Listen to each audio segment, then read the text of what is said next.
കൊച്ചുകുട്ടി എന്ന് പറയുമ്പോൾ അതിനെ സംബന്ധിച്ചോളം പാപം എന്തെന്ന തിരിച്ചറിവ് പോലും ഉണ്ടാകാത്തൊരു പ്രായമാണ് 10 മാസം എന്ന് പറയുന്നത്.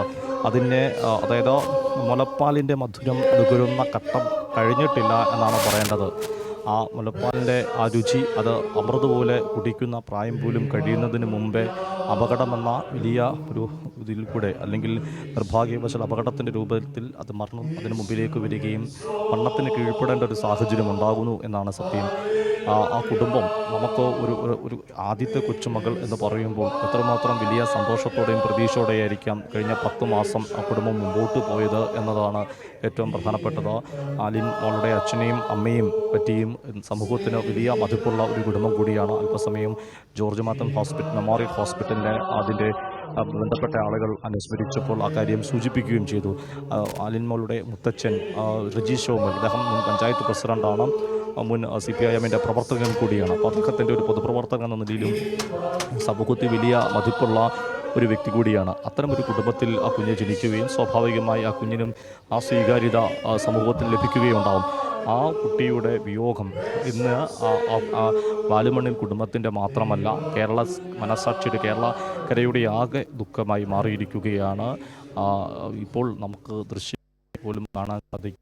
ഒരു പക്ഷേ ആലിൻ മോളെ ആദ്യമായി കാണുന്ന ആളുകളായിരിക്കാം ഇപ്പോൾ ഈ വിങ്ങിപ്പൊട്ടി കരഞ്ഞുകൊണ്ട് ഈ അവസാനമായി ഒരു നോക്ക് കണ്ട് അന്തിമോപചാരം അർപ്പിച്ച് മടങ്ങുന്ന ആളുകൾ. ഒരുപക്ഷെ ഇവരെ തന്നെ കാണണം എന്ന് നിർബന്ധമില്ല, കാരണം 10 മാസം മാത്രമുള്ള ഒരു കുഞ്ഞാണ്.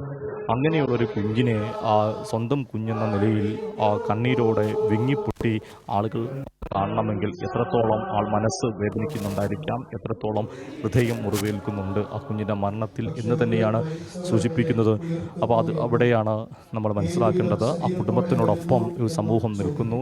കാരണം ആ സമൂഹത്തിന് അങ്ങനെ ആ കുടുംബത്തിൻ്റെ ദുഃഖത്തിൽ പങ്കുചേരാതിരിക്കാനാവില്ല. കാരണം കേരളത്തിനാകെ മാതൃകയായി സംസ്ഥാനത്തെ ഏറ്റവും പ്രായം കുറഞ്ഞ അവയവദാതാവായി ആലിൻ മോൾ മാറിയിട്ടുണ്ടെങ്കിൽ ആ കുടുംബത്തിൻ്റെ തീരുമാനമാണ്. തൻ്റെ മകൾ 10 മാസം മാത്രം പ്രായമുള്ള മക്കളുടെ വേർപാടുണ്ടാകുമ്പോൾ അത് മറ്റ് ആളുകൾക്ക്, മറ്റു കുട്ടികൾക്ക്, മറ്റു കുരുന്നുകൾക്ക് പുതുജീവൻ, അവരുടെ സ്വപ്നങ്ങൾക്ക് നിറം പകരാൻ സാധിക്കുമെങ്കിൽ തങ്ങളുടെ ജീവിതത്തിലെ ഏറ്റവും വലിയ സ്വപ്നം പൊലിയുമ്പോൾ, തങ്ങളുടെ ജീവിതത്തിലെ ഏറ്റവും വലിയ ദുഃഖിതരാകുന്ന അവസ്ഥയിൽ അവർക്ക് ആശ്വാസം പകരാൻ സാധിക്കുമെങ്കിൽ ആ ആശ്വാസം പകരാൻ ആ കുടുംബം എടുത്ത ധീരമായ നിലപാടാണ്. ഇന്നലെ റജി ഷോമൻ എന്ന മുത്തച്ഛൻ പറയുന്നുണ്ട്, ഞങ്ങൾക്ക് ആ മരണത്തിൽ വിഷമിക്കുമ്പോഴും 5 കുഞ്ഞുങ്ങൾക്ക് പുതുജീവൻ പകരാൻ സാധിച്ചതിൽ ചാരിതാർത്ഥ്യമുണ്ട് എന്നാണ് ആ വലിയച്ഛൻ, ആ മുത്തച്ഛൻ പറഞ്ഞത്. ആ മുത്തച്ഛൻ്റെ വാക്കുകൾ യഥാർത്ഥത്തിൽ കേരള സമൂഹം കേൾക്കേണ്ട വാക്കുകൾ തന്നെയാണ്. കാരണം പറയാൻ സാധിക്കുന്നുണ്ടെങ്കിൽ ആ കുടുംബത്തിൻ്റെ ഒരു സമർപ്പണ ബോധമാണ്, സമൂഹത്തോടുള്ള ഉത്തരവാദിത്തമാണ്. അതുകൊണ്ടാണ് ആ ദുഃഖത്തിൽ നിൽക്കുമ്പോഴും അത്തരമൊരു തീരുമാനമെടുത്ത ശേഷം ആ തീരുമാനത്തിൻ്റെ സന്ദേശം ഈ ലോകത്തോട് ആ മുത്തച്ഛന് വിളിച്ചു പറയാൻ സാധിക്കുന്ന സധൈര്യം, ആ വിങ്ങിപ്പൊട്ടുമ്പോഴും ദുഃഖിക്കുമ്പോഴും വാക്കുകൾ ഇടറുമ്പോഴും ഉറച്ച വാക്കുകളാണ് ആ മുത്തച്ഛൻ്റെ ഭാഗത്തുനിന്നുണ്ടാകുന്ന ഏറ്റവും ശ്രദ്ധേയമായ കാര്യം.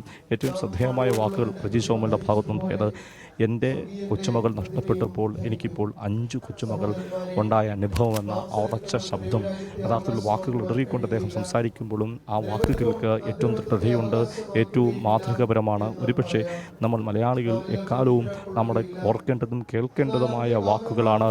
ദുഃഖത്തിലാകുമ്പോഴും മറ്റുള്ളവർക്ക് ആശ്വാസം പകരാൻ ഒരു കുടുംബത്തിന് സാധിക്കുന്നു എന്നത് വളരെ പ്രധാനപ്പെട്ട കാര്യമാണ്. ഇപ്പോഴും ഈ ചാപ്പലിലെ ശുശ്രൂഷ ചടങ്ങുകൾ പുരോഗമിക്കുവാണ് മനസ്സിലാക്കുന്നത്. ഏതാനും ഇവിടെ ആളുകൾ കണ്ട ശേഷം, പൂർണ്ണമായ ശേഷമായിരിക്കും കുഞ്ഞിനെ വീട്ടിലേക്ക് കൊണ്ടുപോവുക. അങ്ങനെയാണ് ക്രമീകരണങ്ങൾ ഏർപ്പെടുത്തിയിരിക്കുന്നത്. മറ്റ് ഇടങ്ങളിലൊന്നും തന്നെ പൊതുദർശനം ഉണ്ടായിരിക്കുന്നതല്ല. മല്ലപ്പള്ളിയിൽ ആദ്യം വെക്കുന്നതിനെ പറ്റി ആലോചിച്ചിരുന്നു. എന്നാൽ അവിടെ വെച്ച് വീട്ടിലേക്ക് എത്തിക്കുക എന്നത് വേറെ താമസമുണ്ടാകുന്ന കാര്യമായിരിക്കും. അതുകൊണ്ട് തന്നെ ഇപ്പം ജോർജ് മാത്തൻ ഹോസ്പിറ്റലിലെ അപ്പലിന് ശേഷം വീട്ടിലേക്ക് കൊണ്ടുപോകും. ആരോഗ്യവകുപ്പ് മന്ത്രി വീണ ജോർജ് ഉൾപ്പെടെയുള്ള പൗരപ്രമുഖരൊക്കെ തന്നെ വീട്ടിലെത്തി അന്തിമോപചാരം അർപ്പിക്കും എന്നാണ് മനസ്സിലാക്കുന്നത്. ഇന്നലെ തന്നെ മുഖ്യമന്ത്രി പിണറായി വിജയൻ തന്നെ അനുശോചനം ഫേസ്ബുക്ക് നവമാധ്യമങ്ങളുടെ പങ്കിടുകയും ചെയ്തിരുന്നു.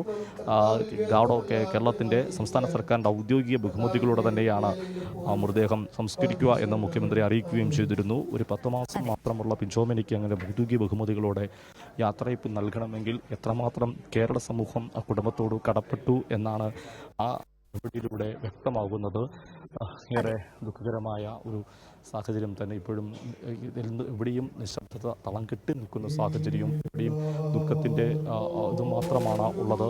അപ്പോൾ ഈ വീട്ടിൽ മുമ്പോട്ട് പോകുകയാണ്. ഈ മല്ലപ്പള്ളിക്കാർ മാത്രമല്ലെന്ന് തോന്നുന്നു ഇപ്പോൾ ഈ വാർത്ത അറിഞ്ഞ് ഇവിടേക്ക് എത്തുന്നത്. ധാരാളം ആളുകൾ എത്തുന്നുണ്ട്. നമുക്ക് ഞാനിപ്പോൾ നിൽക്കുന്ന ഈ സ്ഥലത്ത് കുഞ്ഞിൻ്റെ മൃതദേഹം കണ്ട ശേഷം ആളുകൾ വശത്താണ് അവിടെ നിൽക്കുന്നത്. ഇറങ്ങി വരുന്ന സ്ത്രീയെന്നോ പുരുഷനോ കുട്ടികളെന്നൊന്നുമില്ല.